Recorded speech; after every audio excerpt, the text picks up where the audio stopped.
How to add friends on Snapchat. Hey everyone, welcome back to another tutorial video. In today's video, I'll show you how you can add friends on Snapchat. So to do that, first of all, go to your Snapchat app. Now once you've opened your Snapchat app, simply swipe to right and then go to chats.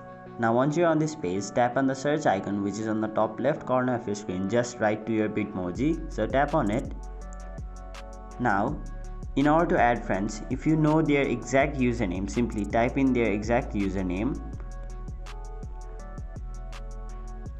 And now once you've entered the exact username, simply tap on add right over here and then you'll be able to add them as your Snapchat friend. But if you don't know their exact username, what you can do is simply type in their name and their last name if you remember, and now you can view all of the suggestions or recommendations made to you.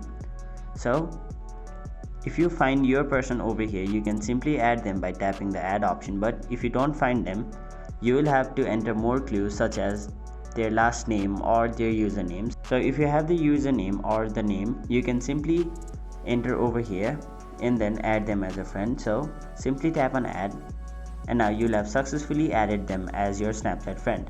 So that is basically how you add friends on Snapchat. That is it for this video. Hope this video was helpful to you guys, and if it was, make sure you like this video and subscribe to our channel so that you don't miss out on further videos such as these.